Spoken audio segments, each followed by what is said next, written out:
se o objeto da ergonomia osteomuscular é a biomecânica, é o movimento humano, é a postura, é a força, é a posição, qual que é o objeto da ergonomia mental? O que que tá, eh o que que a gente precisa mexer para as pessoas não adoecerem? Olá, tudo bem? Vamos começar hoje mais um programa Uma Coisa. E hoje, assim, eu tenho um grande prazer realmente em poder receber um profissional que eu aprendi a admirar recentemente, mas a gente teve um papo e, assim, eu fiquei muito feliz com o papo, fiquei muito contente em conhecer um pouco mais junto com ele. E aí, por isso que eu convidei ele para a gente poder estar aqui. Então, a gente vai bater um papo hoje com o André Fusco. Ele é médico e psicanalista. Então já tem uma formação aí bem ampla nesse sentido e vai poder discutir isso com a gente. Ele trabalha na saúde mental no trabalho, é consultor empresarial, embaixador de ergonomia mental no Brasil e palestrante também, já participou de vários podcasts aí muito importantes. E assim, para começar e já dar as boas-vindas, a gente já dá umas boas-vindas assim bem escancaradas, que é, André, eu gostaria de saber, você é filho de quem? Então a gente já começar já com essa brincadeira aí de você poder dizer quem são os seus antecessores aí na sua família. Olha, eu sou filho de 2 engenheiros, 2 politécnicos, um engenheiro civil, uma engenheira química, eh, e uma família muito apegada à formação, ao estudo, ao caminho do conhecimento, né, era uma coisa muito importante, assim, é um valor muito importante na minha família, né. E, então, eu sempre me senti muito na obrigação de estudar para ser alguém, e aí quando eu no final do colegial, assim, eu era um bom aluno, né, então: "Pô, você pode até fazer medicina", eu falei: "Então eu vou fazer medicina". Com 17 anos, você entra na faculdade, você não sabe nem quem você é, você já está escolhendo o que você vai fazer o resto da vida, né. Então eu na faculdade de medicina, eu me decepcionei muito, não era para mim o ensino médico, químico e estatístico da forma que a gente é hoje, né, essa medicina alopática. E e e eu fiquei tentando me encontrar lá na faculdade de medicina e era muito criticado, eu era muito pouco produtivo, né, porque eu conversava demais com os pacientes. Então já tinha uns sinais, assim, que eu era aquele cara que queria escutar. Eu queria escutar os pacientes, eu queria saber não só qual era o problema do fígado, mas como que a vida dele, né, as relações, a subjetividade, estava fazendo ele beber mais álcool para ter aquela cirrose então eu gostava mais do contexto maior, né. E eu comecei a participar de um grupo de teatro do centro acadêmico. E nesse grupo de teatro eu descobri o teatro, fiquei apaixonado pelo teatro. E pensei em fazer psiquiatria, aí é serotonina, dopamina, eu falei: "Não é possível", mas até na psiquiatria, química e estatística não tem emoção, subjetividade. Desisti da psiquiatria e fui fazer escola de arte dramática, na ECA, lá na USP. E virei ator, produtor, diretor de teatro, e comecei uma carreira, fiz cinema, fiz televisão, e sou até hoje um apaixonado por teatro, e no teatro eu estudei a natureza humana. Eu estudei os clássicos, eu construí personagens, eu aprendi a interpretar, eu aprendi a transgressão. Dionísio, o deus do teatro, o deus da transgressão. Uma coisa, o teatro é tem uma função cultural, mas tem uma função é, é, da filosofia muito grande, né? Do questionamento, do porquê. Imagina, você fazer um espetáculo com um protagonista negro na época da escravidão.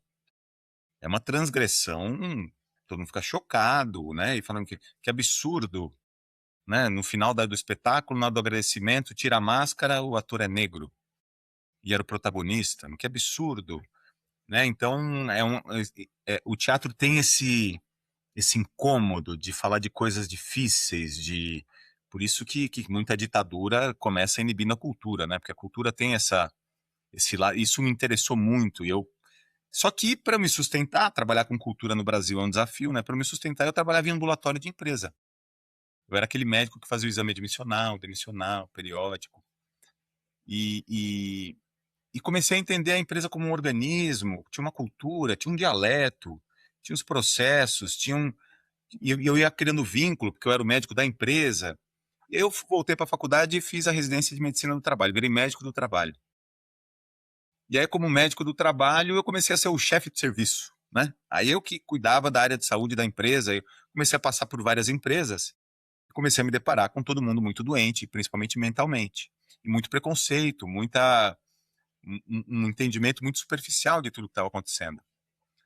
E esse meu lado de querer investigar a natureza humana, a subjetividade, lá de trás, comecei a estudar isso e não encontrava nenhuma resposta. Só muito preconceito, muita responsabilização dos doentes, muito controle para ver, controle de atestado.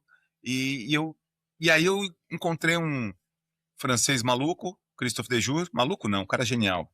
Christophe Dejour é um psiquiatra, psicanalista, médico do trabalho, francês, pós-freudiano. Por que eu digo pós-freudiano? Porque Freud inventou a psicanálise. E alguns psicanalistas que vieram depois dele aprofundaram alguns assuntos, né? O Lacan, a linguagem. A Melanie Klein aprofundou a criancinha pequena.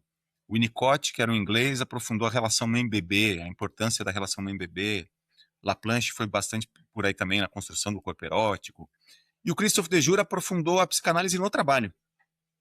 E construiu o que hoje a gente chama de psicodinâmica do trabalho, que é a ergonomia mental, que é a gente buscar um modelo de trabalho onde a gente tem alta produtividade, mas com conforto, com realização pessoal, com sentido no trabalho, né? E foi uma eureka para mim. Aí eu já era chefe de áreas de saúde de algumas empresas. Durante 10 anos eu fui o responsável pela área de saúde do Banco Itaú. Além de Banco Real, antes disso, Atento, Serasa. Então passei por várias empresas, muitas do mercado financeiro, mas não só. E comecei a aplicar as teorias, as práticas da ergonomia mental. Fui um dos primeiros a fazer isso aqui no Brasil. No Brasil é muito pouco conhecida essa disciplina, ergonomia mental, no mundo em geral, mas mais na França e no Canadá. E o Brasil está começando agora. Isso tem tudo a ver com a NR1, com essa nova lei aí, com essa atualização das normas implementadoras. E começou a dar muito certo. E aí eu fui naturalmente migrando, eu fui um spin-off do Itaú, né? Eu vi o que eu podia fazer, o que eu não podia fazer no Itaú, comecei a fazer em outras empresas e acabei criando minha consultoria. Me apaixonei pela psicanálise, fiz a formação em psicanálise também, por causa do Dejour. Estudando psicodinâmica do trabalho, eu conheci Freud, e fiquei muito bravo, porque eu falei, putz, eu queria ter conhecido Freud na minha adolescência, né? Mas nada a gente joga fora, né? Toda essa história vai construindo quem você é. Então, eu sou um filho de engenheiro, médico, ator, produtor, diretor de teatro, médico do trabalho, psicanalista, especialista em saúde mental no trabalho através da ergonomia mental. Bem, é pouca coisa, né? E pouco diverso também. Eu sou um curioso, eu sou bem É, curioso, e sou um cara meio indignado, meio é, é, indignado do bem, dessa transgressão do teatro. Eu sei que sempre foi assim, gente, mas a gente está sofrendo, vamos melhorar, né? sim. E eu queria, essa uma coisa que eu gostaria de aprender contigo hoje, é bem nessa linha da NR1. Porque assim, o que que a gente vê muito quando a gente fala de novas legislações? O impulso das empresas é sempre o que eu preciso fazer para não levar multa. É o impulso inicial. Mas eu queria tratar de outra forma, porque quais são as oportunidades que a gente tem na NR1 para que as organizações sejam melhores? Eu acho que é mais significativo a gente tratar disso do que como eu vou fugir de uma multa. Então, é, como é que são essas oportunidades? A gente tem realmente uma legislação feita para melhorar o ambiente de trabalho. Eu conversei, depois daquele papo inicial que a gente teve, só para completar essa questão da pergunta, eu conversei com um amigo meu da área de RH, um queridíssimo, Jonas, aí ele falou, Luz, poxa, só que assim, como é que a gente vai medir isso? E aí ele falou, pô, eu quero ver o programa, inclusive, depois, para entender como é que a gente vai conseguir medir isso, já que é muito subjetivo. Então, isso vai ser uma pergunta lá depois, mas já para a gente engrossar esse caldo aí. Mas fala um pouquinho sobre como é essa NR1, o que, é que ela está pedindo para as empresas implementarem e como é que a gente pode ter organizações melhores a partir disso.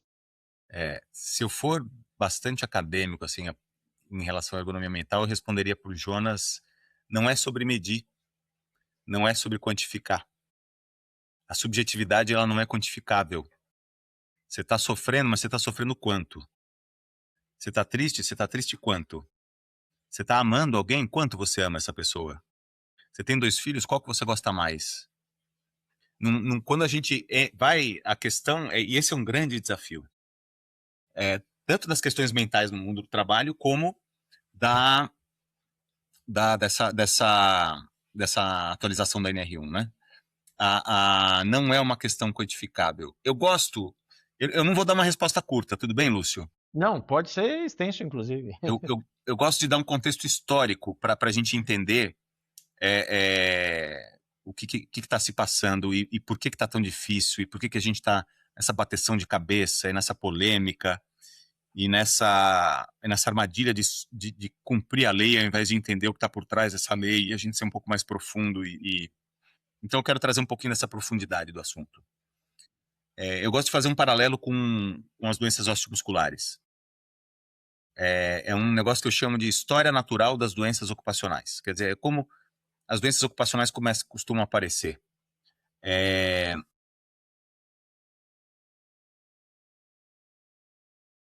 Eu me organizando aqui, pausa para organização interna. Mudou a forma da gente trabalhar.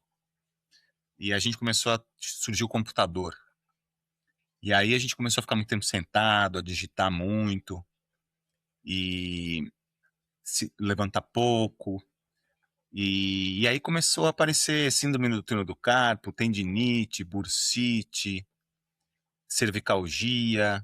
Pô, por que as pessoas estão ficando doentes assim, né? Eu nunca tive isso. Isso aí é mimimi, né? Isso é malandragem, né? Brasileiro é a indústria do atestado. Brasileiro é uma raça, né? Isso é a fase 1. A fase 1 é a responsabilização das vítimas.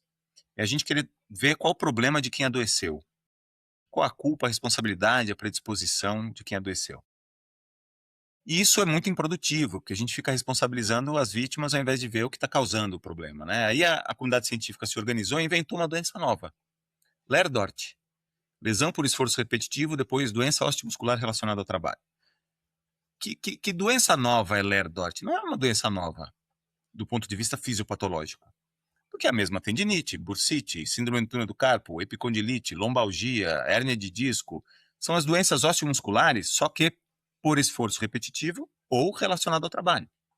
Então, não é uma doença nova, mas é uma relação de causa ou agravamento de alguma doença que a gente já conhecia, só que a gente não sabia que tinha relação com o trabalho. Ou então agora a culpa é do empregador, né? Então, litígio, processos. E aí, as empresas reagiram. Elas reagiram como? Com a ginástica laboral. Quem é mais velho, né? Você tem barba branca também, né? Então você deve ter. Toca a música do passarinho, dá a volta na cadeira, gira o punho, paga aquele mico, né? As empresas foram invadidas por profissionais de educação física, fisioterapeutas, várias consultorias novas. E o problema era a falta de academia, a falta de exercício físico. E o que está por trás da ginástica laboral? Você hipertrofia a musculatura e aí você aguenta a sobrecarga de digitação, a má postura. Então é uma adaptação do homem ao sofrimento. É uma adaptação do trabalhador à insalubridade. E isso não para em pé. Por quê? Porque você não está indo na causa raiz. Você está adaptando as pessoas a um problema que continua. Aí começou a se falar de ergonomia osteomuscular. Não, peraí, a altura do monitor é importante, por causa do ângulo do pescoço. Tem que ter um apoio para o cotovelo, senão você cansa o ombro, você pode dar bursite no ombro. Se você faz mais do que 8.000 toques, você tem que ter uma pausa para restabelecer a circulação dos tendões e dos músculos, ter um descanso. Pô, agora você não pode mais embarcar uma mala acima de 23 quilos do aeroporto. Mas por quê? Porque alguém vai carregar. Alguém vai tirar da esteira e vai botar no avião. Mas que absurdo! Eu sempre ganho. Então tem uma resistência. Como assim? Eu vou ter que trocar a cadeira de todo mundo? Que absurdo! Como assim? Eu vou ter que comprar apoio de punho para todo mundo que usa mouse? Então tem um esforço financeiro, logístico, de rotina, de ter umas coisas que mudam com a ergonomia. Mas você reduz adoecimento, reduz afastamento. E depois dessa resistência, hoje se discute, qualquer cadeira mais vagabunda que você vai comprar num site qualquer, ela é ergonomicamente ajustável. Por quê? Porque senão não vende. Porque a gente sabe que se a gente vai sentar muito tempo, a gente tem que sentar com apoio para lombar, com apoio para o cotovelo, porque senão adoece. Então, Sim. depois da resistência, pronto, a ergonomia osteomuscular está estabelecida. Agora eu vou contar a mesma história. As pessoas estão adoecendo mentalmente. Responsabilização das vítimas, fase 1. Mimimi da nova geração. No meu tempo, o pessoal não aguenta pressão. Malandragem do brasileiro. Indústria do atestado. Predisposição da pessoa. Por que mulher adoece mais? E várias perguntas focando na vítima, gerando preconceitos, gerando mais constrangimento nas pessoas. Você que adoeceu, porque você não tem resiliência. E aí, a comunidade científica se organizou de novo e a Organização Mundial da Saúde falou burnout. Agora tem um burnout. Que doença nova é o burnout? Eu brinco que o burnout é o Lerdort da cabeça. Né? O burnout não é uma doença nova do ponto de vista fisiopatológico. São os transtornos de humor e os transtornos de ansiedade, a depressão, a ansiedade, estresse pós-traumático, crise de pânico e por aí vai. Qualquer transtorno mental agravado ou provocado pelo trabalho. Então pronto, agora a culpa é das empresas, processos, litígio. O que a gente vai fazer? Fase 3, né? Fase 1, responsabilização das vítimas. Fase 2, comunidade científica dá um puxão de orelha, fala, olha, vamos falar do trabalho, não das pessoas? Aí a fase 3 é ginástica laboral. Qual que é a ginástica laboral mental? Como é que eu adapto as pessoas ao sofrimento? Treino de resiliência, meditação, yoga, mindfulness, reeducação alimentar, higiene do sono. São todas as coisas que você precisa fazer para suportar, seja lá isso o que é, que ninguém está sabendo direito, que está fazendo as pessoas terem depressão, ansiedade, e esses números, milhares e milhares afastados, no, né, 500 mil pessoas afastadas do INSS por doença mental. Então, a gente começou a falar de bem-estar. Então, o que era a ginástica laboral nas doenças osteomusculares são as ações de bem-estar nas doenças mentais. Eu preciso investir na minha resiliência para eu aguentar o trabalho. Não vai parar em pé. Qual que é a questão da NR1? Vamos falar de ergonomia mental. O problema não é o doente. O problema é a organização do trabalho.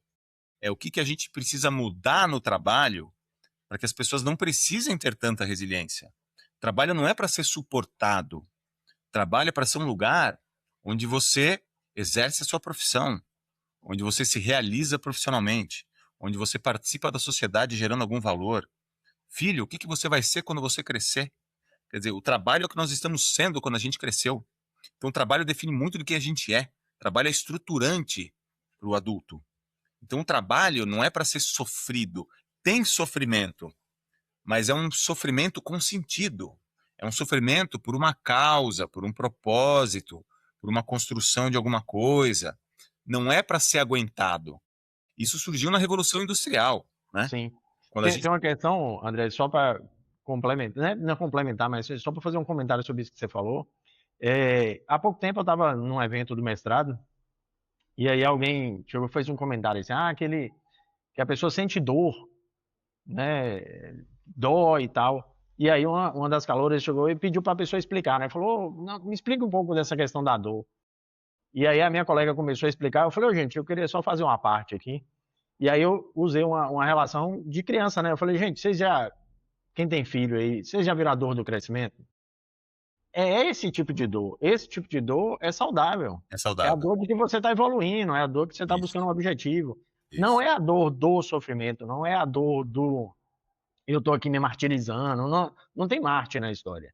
É a dor do crescimento. A dor do crescimento, ok, a gente aceita. Agora, a dor de ser um Marte, de que você vai sofrer, porque tem que sofrer, é complicado.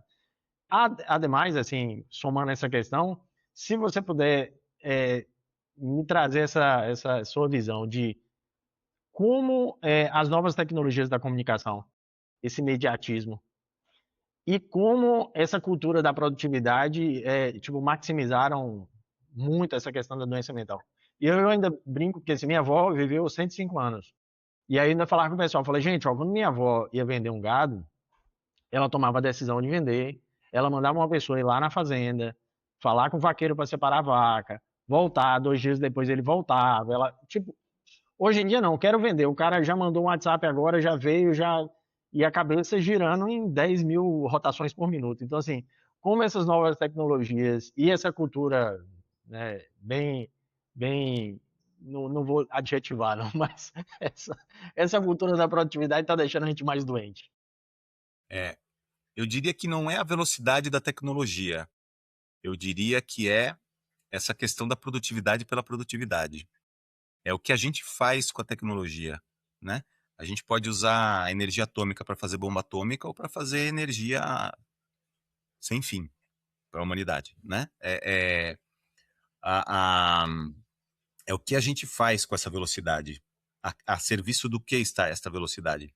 E aí você traz uma questão que é da ergonomia mental, que é se o objeto da ergonomia osteomuscular é a biomecânica, é o movimento humano, é a postura, é a força, é a posição. Qual que é o objeto da ergonomia mental? O que está... É, o que a gente precisa mexer para as pessoas não adoecerem? A gente sabe que a gente precisa mexer no mobiliário, na postura, no peso, nas máquinas, para as pessoas não adoecerem osteomuscularmente, não terem tendinite e bursite. O que a gente precisa mexer nas empresas para as pessoas não terem transtorno mental? E aí que mora a grande polêmica. São as regras do trabalho. E as regras do trabalho hoje, elas são voltadas totalmente para a produtividade. A produtividade pela produtividade. Como se a produtividade e a eficiência fossem um valor em si mesmo. E isso é um erro da nossa civilização muito grande. Os nazistas eram muito produtivos. Eles eliminavam pessoas numa taxa altíssima. Então, de novo, produtividade não é um valor em si. Né? Eficiência não é um valor em si. Para eu explicar um pouco mais, de novo, eu gosto de dar contexto histórico. Né? Na Revolução Industrial, se inventou a linha de montagem. O trabalho foi fragmentado. Então, eu não produzo mais alguma coisa. Eu faço parte eu faço um fragmento de um processo de produção, que eu aperto uma porca, espremo uma chapa de aço, e no final sai uma coisa lá, um eletrodoméstico, um automóvel, mas que não é meu, não fui eu que fiz. Então não é uma obra minha. Eu não sou mais um artesão que faz um sapato e a pessoa usa, eu ajusto e vejo a satisfação. Eu não sou um cara que constrói um telhado. Eu não sou um cara que asfalta uma rua. Eu não sou um cara que cura uma pessoa, ajuda uma pessoa. Eu sou uma ferramenta de um processo super complexo. Eu perco a minha importância. Este é o verdadeiro propósito do trabalho. Porque se banalizou a palavra propósito, né? Por isso que eu, ao invés de falar propósito, eu faço qual o valor que você gera com o seu trabalho. Valor não financeiro. Qual o valor, qual o bem que você faz para a sociedade ou para alguém com o seu trabalho. Este é o verdadeiro propósito. Esse é o valor do seu trabalho. Isso se perdeu. Então, por que as pessoas trabalhavam na linha de montagem? O que a Revolução Industrial trouxe? A sobrevivência. Eu trabalho por um salário. Eu trabalho porque eu tenho conta para pagar, porque eu tenho que comprar comida. Isso não para em pé. Aí vira um sofrimento sem sentido. Vira sobrevivência. Não vira realização. Não vira construção. Este sofrimento adoece. E aí, as coisas não paravam em pé. Não era muito. A Revolução Industrial trouxe condições de trabalho muito insalubres. No Taylorismo, depois do Fordismo, veio o Taylorismo. O Taylor falou: como é que eu vou controlar essas pessoas? Porque elas estão saindo do controle. Bom, o exército controla pelotões. Então eu vou importar do exército o modelo de gestão, que é o que vale até hoje. Manda quem pode, obedece quem tem juízo. Já viu essa frase? Essa é uma frase militar que a gente usa no mundo do trabalho hoje, que vem lá da Inglaterra, do Taylorismo, que ele criou a hierarquia, né? Não tem mais general, mas tem gerente, né? Não tem mais coronel, mas tem coordenador. Então você deu outros nomes, mas a lógica é uma lógica de hierarquia, de controle pelo poder. E aí, as pessoas continuaram sofrendo, só que agora com medo. Medo de não obedecer, de ser punido.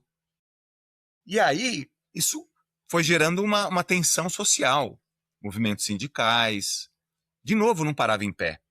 Aí na década de 50, falou, como é que a gente faz as pessoas produzirem sem brigarem tanto? E testando, experimentando coisas, falaram, olha, vamos injetar competição. Vamos fazer um ranking, vamos chamar um de melhor e um de pior. Aliás, vamos fazer uma curva forçada. General Electric inventou a curva, acho que foi General Electric, se não me engano, inventou a curva forçada. Quer dizer, não pode ter empate, tem que ter competição. Vamos injetar competição, porque aí o melhor ganha mais dinheiro, é promovido, sobe na hierarquia, e o pior não ganha variável, se ficou pior muito tempo, é mandado embora. Então agora meu inimigo não é mais o meu trabalho, não é mais o que me obrigam a fazer. Meu inimigo agora é meu colega de trabalho. Eu tenho que ser melhor que ele. Eu tenho que me destacar. Eu tenho que vencer na vida. Isso trouxe um resultado de curto prazo muito grande. Porque a competição é uma coisa inata. Competição é um instinto selvagem, infantil, que a gente tem, muito poderoso. Os gregos já sabiam disso. Antes de Cristo. Os caras falam, não, ao invés de competir numa trincheira, vamos fazer a Olimpíada. A Olimpíada é uma mensagem de paz. A Olimpíada serve para a gente gastar a nossa competição. Porque quando a gente nasce, a gente é competitivo, a gente é ladrão, a gente é incestuoso, a gente é assassino. Eu sempre digo, dá uma arma numa mão de uma criança, ela mata o amiguinho. E a culpa não é da criança. A culpa é do adulto que deu a arma para a criança. Porque criança é impulsiva. Criança é selvagem. Então criança pega a borracha, devolve. Não, eu gostei, eu sei que você gostou, mas ele rouba. E não tem moral, não foi civilizado ainda. Então, a civilização não pode ter ladrão, não pode ter incesto, não pode ter homicídio, e não deveria ter competição. Porque é muito mais... Os gregos falavam, não, vamos competir no ginásio. Bota um de cada cidade, quem chegar primeiro a cidade ganhou. Saiu do ginásio, somos civilizados, a gente colabora, a gente constrói junto, a gente discute o melhor caminho, a gente constrói no coletivo, na comunidade, na polis, na cidade.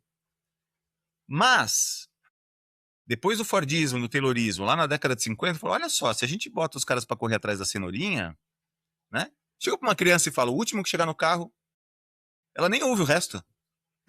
Sai correndo. É natural, mas é infantil, é selvagem. É uma coisa que a gente deveria aprender a controlar. E a nossa sociedade hoje, ela está competitiva, individualista. Minha mãe falava para mim, filho, não importa o que você faça, seja o melhor. Por que a minha mãe estava me tornando um cara individualista, competitivo, ambicioso e solitário? Por quê? Porque ela estava me preparando para o mundo do trabalho. As escolas têm melhor aluno, depois tem vestibular. Então a gente foi sendo permissivo com a competição em prol de uma produtividade pela produtividade. A história depois da Revolução Industrial e até hoje, a gente tem uma história de busca da eficiência pela eficiência o tempo inteiro. Então, como é que eu aumento a octanagem da gasolina? Eu boto uma substância que aumenta, não sei o que, da cadeia de carbono, e aí quando eu explodo a gasolina, eu gero mais energia. Eu aumento a eficiência da gasolina. Como é que eu aumento a eficiência da água? Não pode ter vazamento, não tá, posso o processo de limpeza da água. Como é que eu aumento a eficiência da energia elétrica? Como é que eu aumento a eficiência do recurso humano? Como é que eu faço a octanagem do recurso humano? Eu injeto competição. Então, essa busca pela eficiência a qualquer custo é o que está adoecendo a gente. Não é uma causa única, mas é uma das questões, para você ter uma ideia, é uma das questões da ergonomia mental. A competição no mundo do trabalho, ela degrada as relações. Eu não posso, porque a colaboração é fundamental para você construir boas relações. Construir junto alguma coisa com alguém te aproxima desse alguém. Agora, quando eu sou comparado com ele para ver quem é melhor, eu não quero construir junto, eu quero construir melhor do que ele. Você perde a colaboração é muito mais potente. Ironicamente, ao longo prazo, você perde eficiência. Então, olha só a profundidade e a polêmica que a gente pode chegar quando a gente fala de NR1 e ergonomia mental. A gente tem que discutir a meritocracia. Eu, como consultor de empresas, por exemplo, já fiz outros sistemas de avaliação de performance, onde ao invés de eu comparar as pessoas entre os colegas, para ver quem é melhor, eu comparo a pessoa com o passado dela, para ela perceber a evolução dela no tempo. E isso engaja muito mais. Isso faz a pessoa produzir mais. Então, Eu ia chegar nesse ponto, viu, André? Assim, que eu ia lhe perguntar. Eu vou fazer um pouco do advogado do diabo, tá? André, poxa, esse papo é muito legal, mas vamos entender que eu estou no mercado competitivo. Meus concorrentes estão lá, digamos assim, trocando peça. A peça deu defeito, ele troca e vai embora. A peça, eu digo, o homem, tá? Objetivando aí a raça humana. Mas, ok, como é que eu vou fazer dentro da minha estrutura essas mudanças em que a gente não vai ser competitivo, eu vou perder competitividade. Tá não lá o vai. cara lá matando o leão dele, né? Matando, eu adoro esse negócio do leão. Matando o leão dele e eu tô aqui com o meu pessoal fazendo carinho no leão. E aí, como é que eu vou fazer? É. Como é que eu vou ser Aí, competitivo? é. Aí você está trazendo o seguinte exemplo. O cara é ruim, mas eu não tenho um ranking, então eu não sei que ele é pior do que os outros, então eu não mando ele embora, eu perco a competição, eu fecho a minha empresa. Sim. Esse é um raciocínio muito Ou superficial. eu não estou É, estimulando as pessoas a produzirem mais. sim. Né? Outra frase, se eu tirar o ranking, o pessoal acomoda. É, é, é verdade. Por quê? Porque se as pessoas estão trabalhando por medo de ser pior, esse é o ranking. Competição é isso. Eu não quero perder, eu quero vencer. Eu tenho medo de perder. Então, o estímulo da competição, em última análise, é um estímulo pelo medo. Então, se eu tenho medo de perder e de repente eu não sou mais comparado e eu não tenho mais medo, eu vou produzir menos. Hoje eu vou embora na minha hora, né? Quero ver meu filho, né? Eu quero. Então, eu não vou me sacrificar tanto porque eu não estou mais com tanto medo. É verdade. Mas por que que a gente injetou medo? A gente injetou medo porque a gente perdeu o propósito lá na Revolução Industrial. Então, eu não posso só tirar o ranking. Eu tenho que colocar outra coisa no lugar. Vou dar um case que acho que vai ser bem. Uma central de atendimento com 600 atendentes, turnover altíssimo, litígio, briga, pesquisa de clima horrível. André, é mimimi da gestão? É mimimi dos atendentes ou é perversidade dos gestores, né? E tinha lá uma avaliação de qualidade de atendimento, onde as pessoas tinham 100 pontos, conforme elas iam errando, elas iam perdendo ponto, né? Errou português, não pesquisou direito o cliente, iam fazendo erros, elas iam perdendo ponto. E se ficasse acima de 80 pontos, se ficasse abaixo de 80 pontos, como todo mundo começava com 100, ficasse abaixo de 80 pontos, perdia a remuneração variável, não era promovido, perdia a competição. Aí eu troquei o sistema, né? E o pessoal da qualidade era odiado. Porque eu errei uma vírgula, o cara, eu não vou ganhar minha remuneração variável. Aí eu falei, olha, vamos mudar esse sistema? Todo mundo tem 0. Atendeu bem o cliente, ganha 10. Pesquisou direitinho o cliente, ganha mais 10. Representou positivamente a empresa na frente do cliente, mais 10. E aí a gente criou os critérios, muito parecidos com os anteriores, só que de reconhecimento de acerto, não de punição de erro. E no final, uma caixa de texto que não valia nada, falando, olha, cuidado com a vírgula, por causa disso, não esqueça de pesquisar tal aspecto do cliente, dando dicas de como o cara podia acertar mais. A média de pontos a gente calibrou, ficou exatamente a mesma. O pagamento de remuneração variável ficou exatamente o mesmo. Só que agora o pessoal da qualidade, os meus chefes, enxergam o meu trabalho. Então eu troquei um sistema punitivo por um sistema de reconhecimento. Por que eu estou contando esse case? Porque ele mostra que o que você coloca no lugar do medo de perder, do medo de ficar para trás, de não ter a sua variável, de ser prejudicado, você tem que trocar pelo reconhecimento do valor que você gera pelo seu trabalho e do seu desenvolvimento. Isso é ergonomia mental. Quando você tira o ranking e você mostra para as pessoas a importância do que elas estão fazendo e no tempo, como elas estão fazendo cada vez melhor, é um salto de produtividade. Então, se você tirar o ranking, o pessoal acomoda. Agora, se você tira o ranking e coloca uma coisa que dá sentido para o trabalho, que mostra a importância que essa pessoa tem para aquela cadeia produtiva, se você mostra o quanto ela está fazendo do jeito que é dela, cada vez melhor, né? Pensa em você, Lúcio. Pensa em você há 3 anos atrás. Você era a mesma pessoa? Não. Você não aprendeu coisas novas, teve contato com outras pessoas, entendeu melhor sistemáticas, aprendeu a transitar melhor em outros ambientes, entendeu melhor o funcionamento de relações, se desenvolveu tecnicamente. Isso é muito mais importante do que você ser melhor do que uma pessoa que trabalha com você. Isso é muito mais engajador do que você, esse ano eu fui melhor que todo mundo. Eu lembro que tinha uma empresa que eu fui rebaixado na avaliação. E eu cuidava da área de saúde da empresa. E tinha uma área de relações sindicais. Eu falei, mas por que eu fui rebaixado se eu fui super bem em tudo que eu me propus e fui além e tal? Ah, porque o fulano foi melhor. Ah, mas o fulano cuida de relações sindicais. Mas esse ano não teve greve. Eu falei, bom, então espero que ano que vem tenha greve, né? É. E que- Nesse ponto, André, o que colocar no lugar? Essa ideia de metas coletivas, elas atingem esse objetivo. Então, assim, eu tenho minhas metas individuais, mas eu só vou atingir o bônus se o time inteiro chegar na meta coletiva. Então, eu tenho que colaborar também com o meu colega para que ele também desempenhe bem, para que a gente chegue na meta coletiva. Pode ser uma solução? não dá para generalizar. Não dá para a gente generalizar. Tem muita gente que tem medo de meta coletiva, porque senão fala, mas como é que eu vou promover? Como é que eu vou premiar? É que a meta coletiva, a premiação tem que ser coletiva também. E isso é bom. Vou te responder com outros 2 exemplos. Um exemplo é uma moça do marketing de uma empresa que ganhou o prêmio Orgulho do Ano e ganhou um cheque lá de 30, 50 mil reais, não lembro. E ela se surpreendeu. Ela falou, nossa, não tem sentido eu ganhar esse prêmio. Porque eu ganhei esse prêmio porque o que eu estava fazendo, a outra campanha lá, o outro fulano fez, assumiu meu lugar, tocou muito bem a campanha deu certo, isso permitiu que eu fizesse isso. E, aliás, eu só fiz isso porque antes de mim veio o fulano, e o fulano preparou o terreno assim assado, senão não seria possível ter feito isso. Esse prêmio não é meu. Esse prêmio é do time.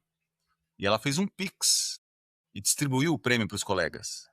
Ela foi demitida. Ela foi demitida. Por Por quê? isso, Foi demitida por isso. Por quê? Porque se o produto do RH visa estimular as pessoas pela competição, ela anula a competição, que a empresa pensou? É uma transgressora. Ela está hackeando o sistema. Ela sim. está. As Ela está pessoas tirando meu combustível. Ela está tirando estão meu tirando combustível. meu Agora combustível. todo mundo vai querer dividir, não vai ser motivador para ninguém. O que é uma crença antiga, ultrapassada, né? Vou dar um outro exemplo aqui para você. Você pega 2 caixas de uma agência. Um é muito rápido. Ele domina a operação, ele vê o cliente chegando, ele vê que vai pagar a conta, um cliente está indo embora, ele já está pegando o leitor de código de barras e zera a fila em 2 minutos. O cara é muito rápido, muito produtivo. Do lado dele, tem um outro caixa de banco que é relacional. Ele gosta de conversar. Então os velhinhos adoram passar com ele. E fala da netinha, e esqueceu a senha, ele ajuda a lembrar a senha. E ele é muito querido por todos na agência. Quem que é melhor? Sim. Depende do ponto de vista do gestor. Não, mas tem que ter um ranking, porque se tirar o ranking, o pessoal acomoda. Tem que ter um Sim. melhor e pior. Ah, então É. vamos botar como critério principal produtividade. O cara rápido é melhor. Sim. Parabéns, cara rápido. Você vai ser promovido. Você vai aqui para Higienópolis, um bairro aqui em São Paulo, é cheio de aposentado. Ele vai ficar louco. Vai matar o cara. O aposentado querendo lembrar a senha, ele querendo matar, porque vendo a fila tá crescendo. Sim. Ah, então erramos no critério, hein? Tem que ter ranking, hein? Tem que ter ranking. Então o critério vai ser NPS de satisfação de cliente. Quem que é melhor? O cara relacional, o cara que conversa com os clientes, que é queridinho de todo mundo, ele tem uma satisfação de clientes gigantesca. Todo mundo adora ele. Parabéns, você, relacional, vai ser promovido. Você vai para essa agência maior aqui nesse bairro industrial, que dia de pagamento fica uma fila enorme. Ele querendo conversar com os caras e os caras querendo matar ele. Ele só quer pegar o salário, pagar as contas e ir embora. E a fila aumentando. Não existe melhor e pior entre seres humanos. Seres humanos são incomparáveis. Quando você compara um ser humano com outro, e quando você... Não, mas eu estou comparando só o trabalho é o ser humano. O trabalho é o que ele está fazendo da vida. Quando você compara a performance de uma pessoa, você está comparando as pessoas. Não dá para separar as coisas. E quando você compara pessoas, você está gerando preconceitos. Você está padronizando um tipo de pessoa e chamando um de melhor e um de pior. Por isso que diversidade é uma briga nas empresas. E precisa ter uma área, e precisa ter políticas, e precisa... Por quê? Porque senão ela não acontece. Porque a estrutura do trabalho hoje é de padronização, é de quantificação. Como aquele cara perguntou, como é que eu quantifico? Não é sobre quantificar, é sobre... A diversidade tem tudo a ver com isso. A diversidade não só étnica, de raça, de gênero, mas a diversidade de habilidades, de olhares, de experiências, de expertise. Quando a gente entende que a soma das diversidades é muito mais potente do que a padronização, né? E a equalização de todo mundo, a gente vai parar de achar que precisa de ranking. Não tem caixa melhor e pior. A gente precisa saber, sim, o jeitão de cada um. As habilidades, eu preciso saber que aquele é relacional, que tem um NPS alto. Eu preciso saber que aquele é um cara de altíssima produtividade. Eu preciso saber que aquele outro é daquele jeito, que aquele outro é daquele jeito. Mas juntos, a gente é tudo. E não tem um melhor e pior. Tem uma soma dessas habilidades e atividades. Quando a gente faz meta individual, tem uma coisa... Eu cuidei de um escritório de advocacia que tinha metas individuais, onde um advogado que cuidava da área societária, quando tinha um problema trabalhista, não chamava o colega da área trabalhista para ajudar ele.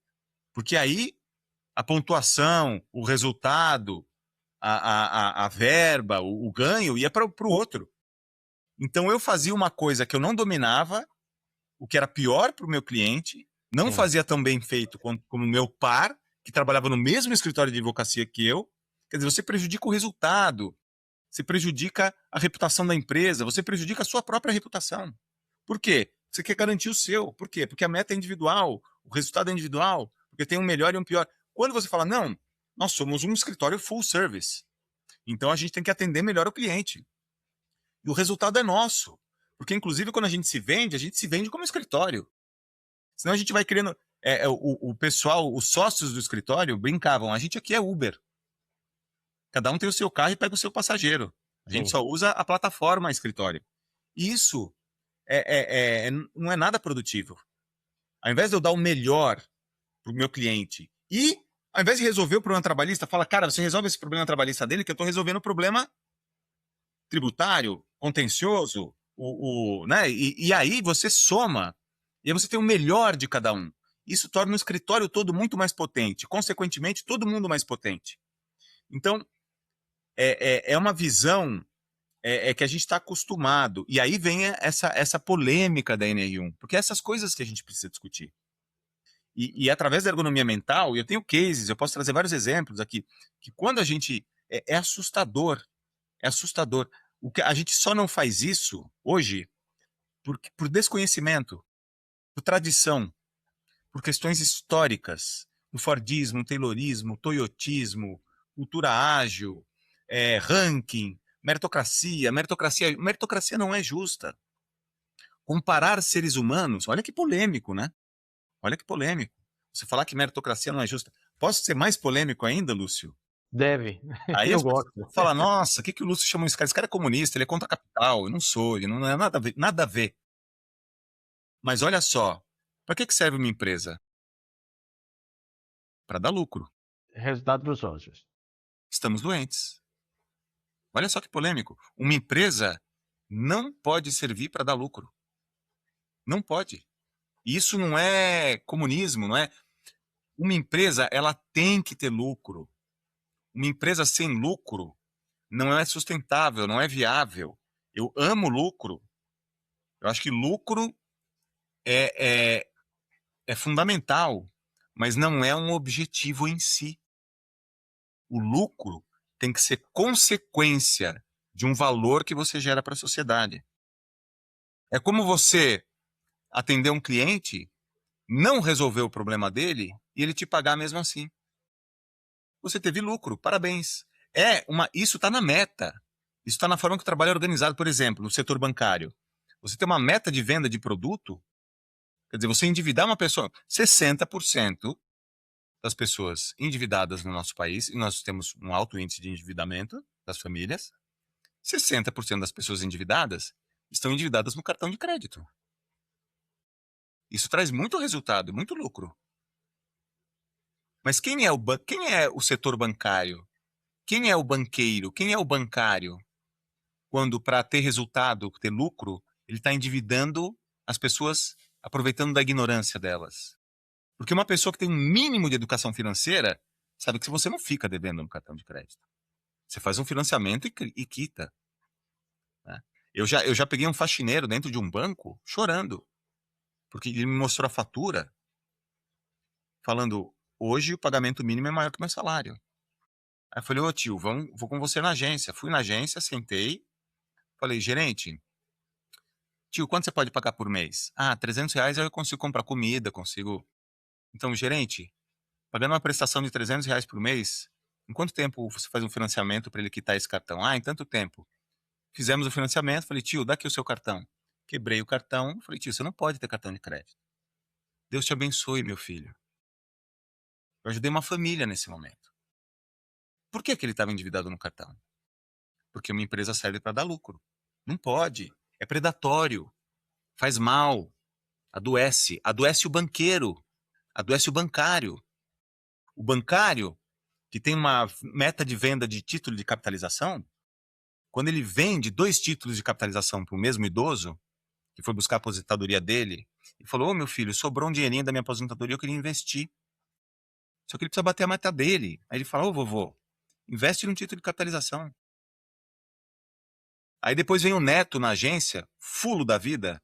Quem vendeu 2 títulos de capitalização pro meu avô? Quem enrolou meu... Porque título de capitalização, para quem não sabe, você dá R$100, você recebe 80, né? Você recebe o dinheiro de volta sem correção.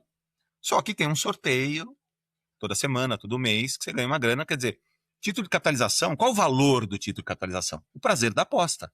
Sim. Se eu quero apostar, me dá um título de capitalização, 2 Mega Sena, tá tudo certo. Eu tô comprando aquilo pelo que ela é.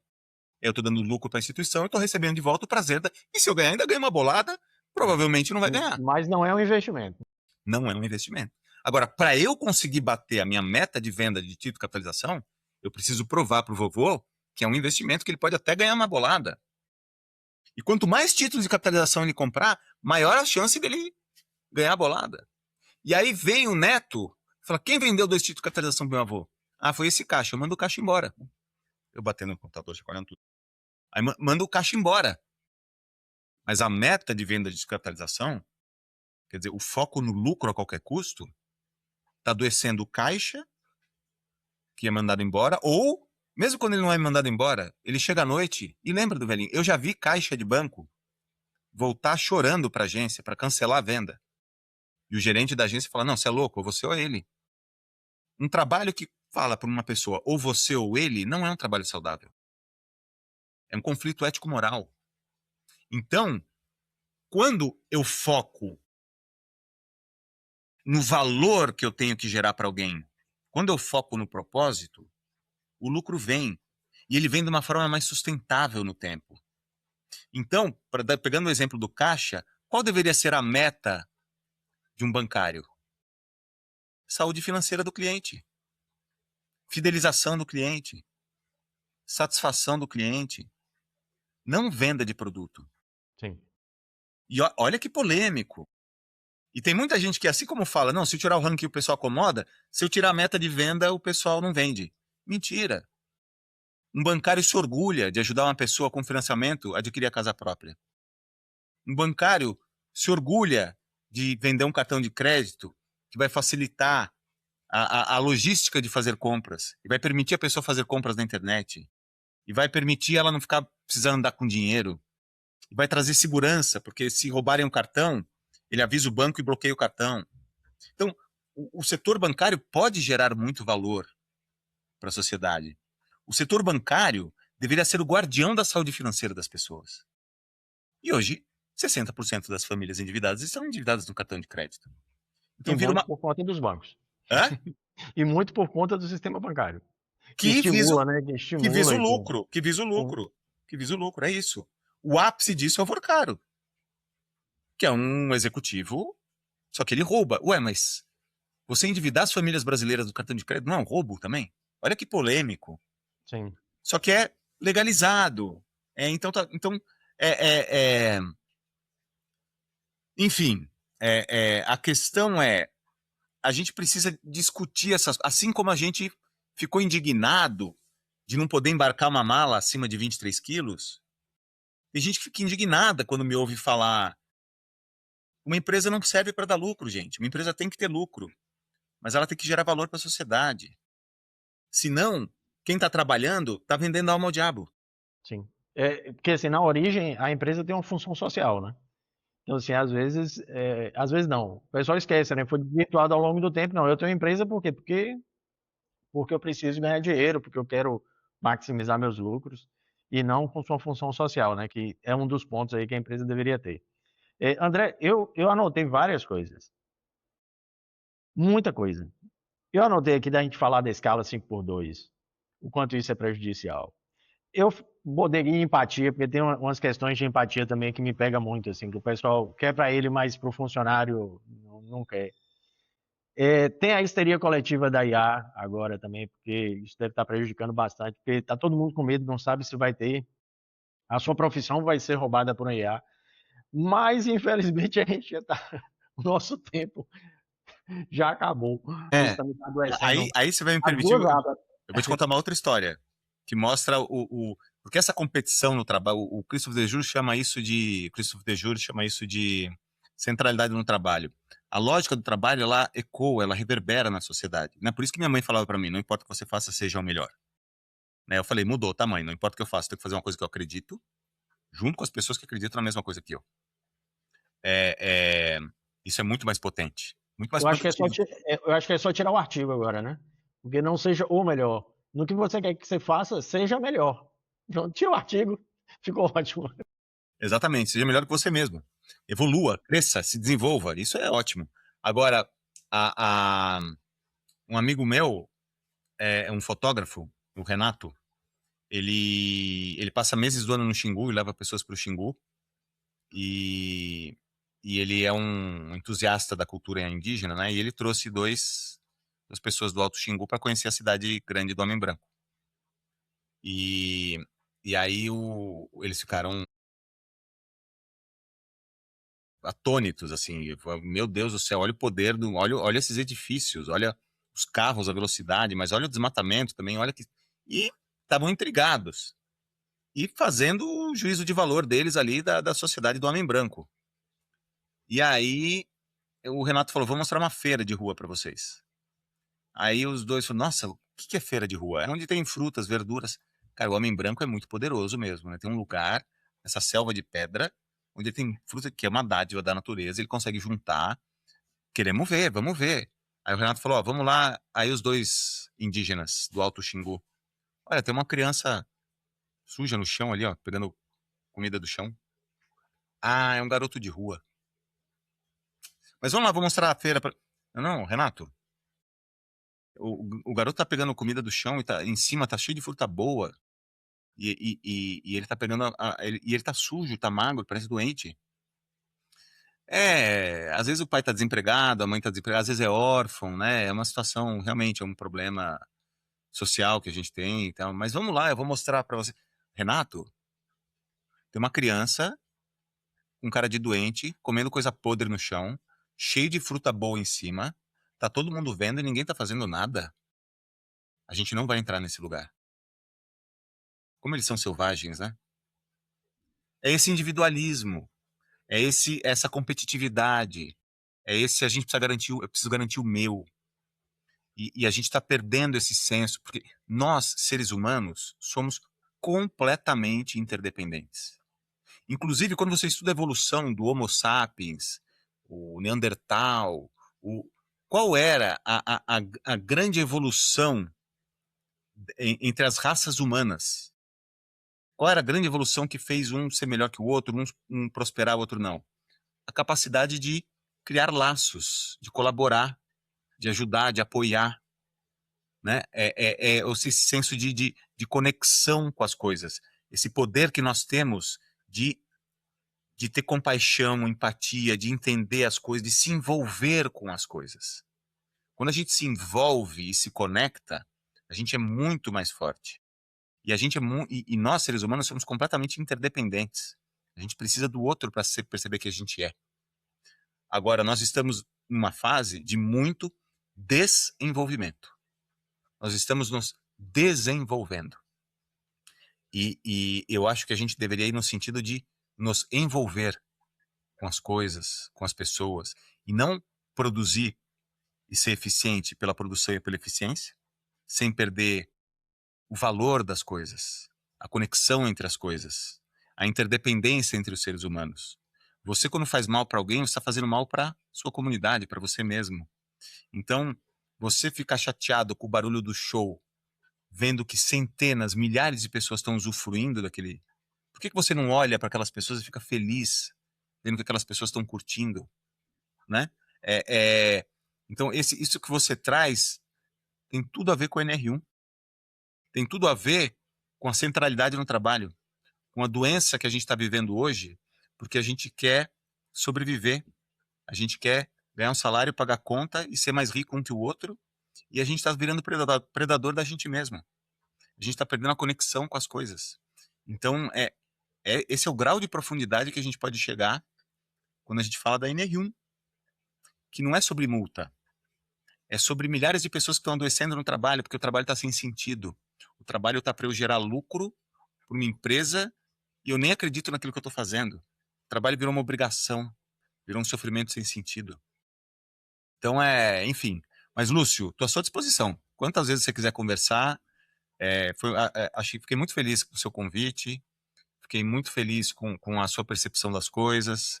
Eu acho que você é uma dessas pessoas que olha fundo, que se envolve nas coisas que faz, né? Dá para sacar isso. E então estamos junto. Quando você quiser, estou à sua disposição.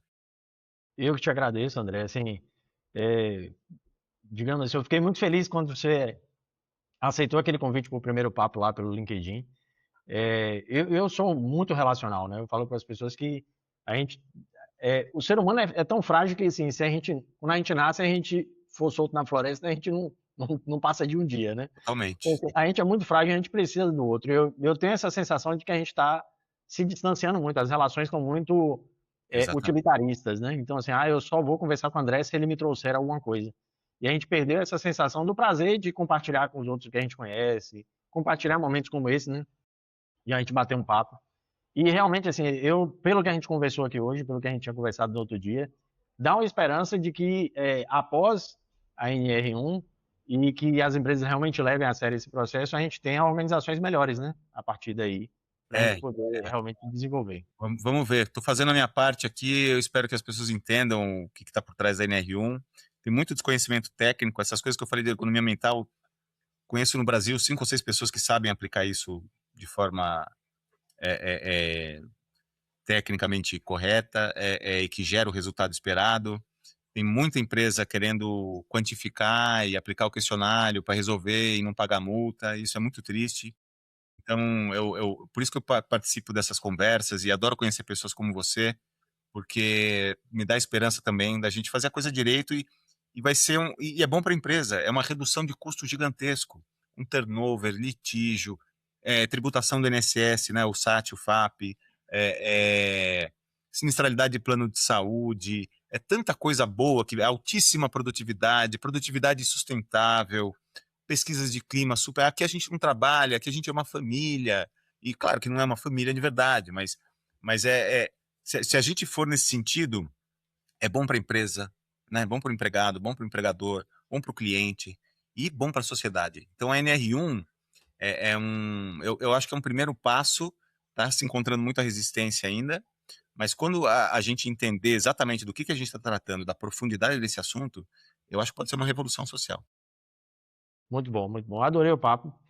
E daqui a uma semana que agora eu vou mudar a periodicidade do programa, porque antes era a cada 15 dias, mas assim, tanto papo bom que eu tô tendo, aí agora eu vou começar a publicar uma vez por semana.